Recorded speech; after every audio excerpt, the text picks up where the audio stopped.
ಗುರೂಜಿ ಅವ್ರು ಹೇಳ್ತಿದ್ರು ಉಗ್ರ ನರಸಿಂಹ ಎಷ್ಟು ಉಗ್ರವಾಗಿರ್ತಾನೆ, ಗಂಗೆನ ಯಾವ ಪರಿಯಲ್ಲಿ ಕರಿತಾ ಇರ್ತಾನೆ ಅಂತ. ಬನ್ನಿ ಮತ್ತಷ್ಟು ಮಾಹಿತಿಯನ್ನ ಪಡೆಯೋಣ. ಗುರುಜಿ ಮಾತುಕತೆಯನ್ನ ಮುಂದುವರ್ಸೋಣ್ವೆ? ಖಂಡಿತ.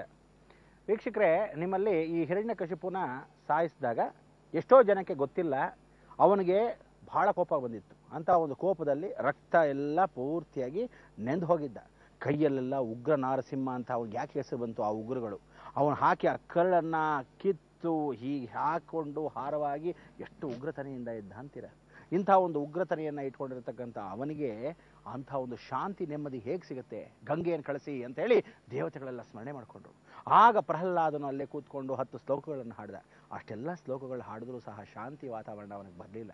ಆಗ ಗಂಗೆ ಭೂಮಿಗೆ ಇಳಿದ ತಕ್ಷಣ ನಾರಸಿಂಹನ ಮೇಲೆ ಹಾಗೇ ಸುರಿತಾಳೆ. ಧಾರಾಕಾರವಾಗಿ ಸುರಿದಾಗ ನಾರಸಿಂಹನ ಜೊತೆಗೆ ಆ ಉಗ್ರತನೆ ಎಲ್ಲ ಯಾರು ಹೋಯ್ತೋ?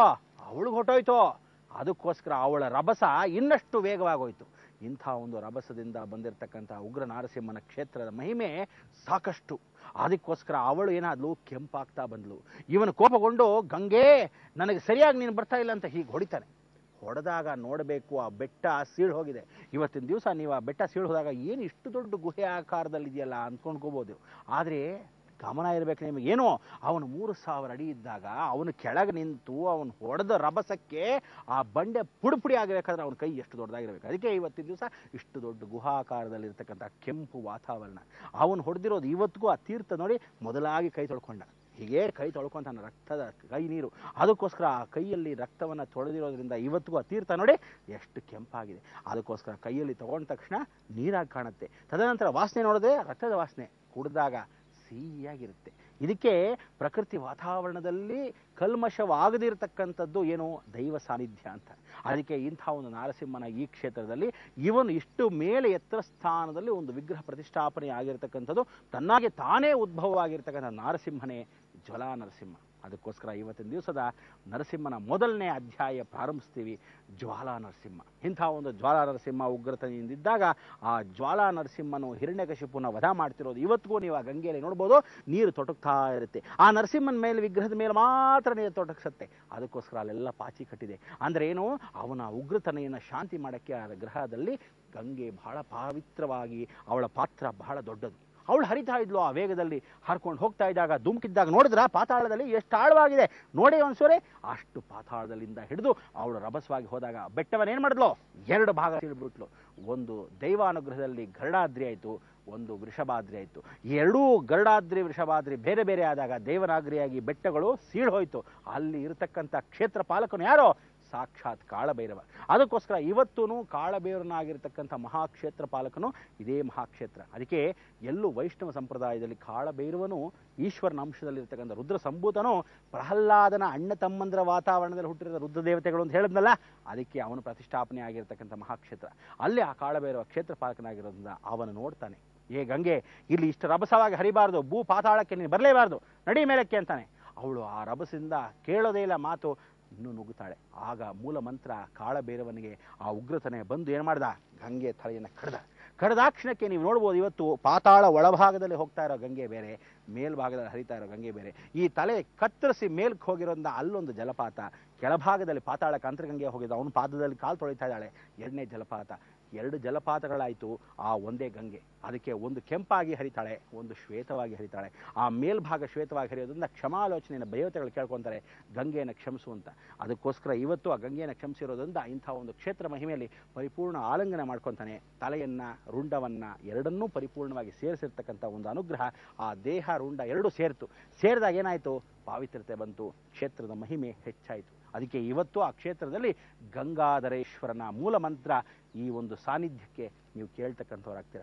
ಆ ಮೂಲ ಮಂತ್ರದ ಜೊತೆಗೆ ನಾವು ಮುಂದಕ್ಕೆ ಹೋಗಬೇಕು. ಹೋದಾಗ ನೀವು ನೋಡ್ತಕ್ಕಂಥದ್ದು ಯಾರೋ? ವರಾಹಸ್ವಾಮಿ. ಅದಕ್ಕೆ ಆ ವರಾಹಸ್ವಾಮಿ ಹಿರಣ್ಯಾಕ್ಷನ್ನೇ ಸಾಯಿಸಿರೋ ಕ್ಷೇತ್ರ. ಅದಕ್ಕೆ ಅವನ್ನ ಕ್ರೋಡಾ ನರಸಿಂಹ ಅಂತ ಕೂಡ ಕರೀತಾರೆ.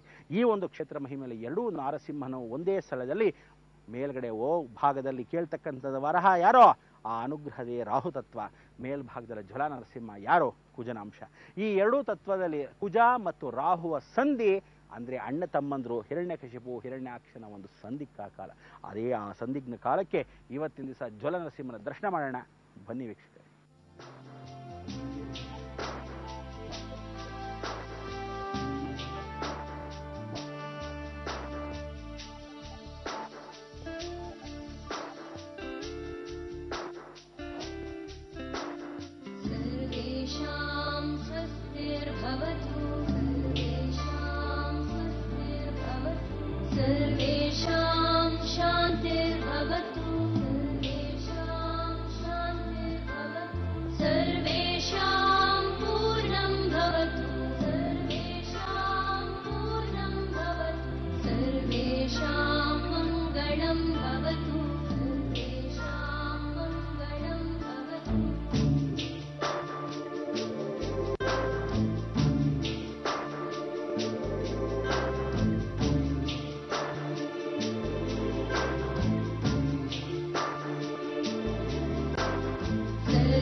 ನೋಡಿದ್ರೆ ಎಂಥ ಒಂದು ಜ್ವಲ ನರಸಿಂಹ, ಅಂಥ ಒಂದು ಜ್ವಲ ನರಸಿಂಹನ ಅನುಗ್ರಹ ನಿಮಗೆಲ್ಲ ಆಗಬೇಕಾದ್ರೆ ಎಷ್ಟೋ ಜನ್ಮದ ಪುಣ್ಯ ಮಾಡಿರಬೇಕು.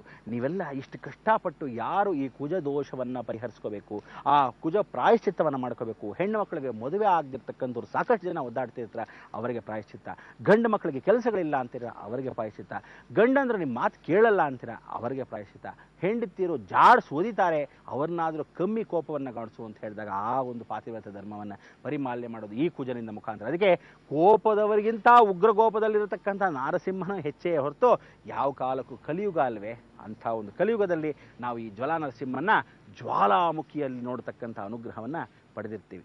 ನೀವುಗಳು ಪ್ರತಿದಿನ ಒಂದೊಂದು ನಾರಸಿಂಹನ ದರ್ಶನವನ್ನು ತೋರಿಸ್ತಾ ಹೋಗ್ತೀನಿ. ಒಂದೊಂದು ಕ್ಷೇತ್ರದ ಅಧಿಪತಿಯಾಗಿರ್ತಕ್ಕಂಥ ಅವನು ಯಾವ ಸಾನ್ನಿಧ್ಯದಲ್ಲಿ ಹೇಗೆ ಕೂತಿದ್ದಾನೆ ತಿಳಿಸ್ಕೊಡ್ತೀನಿ.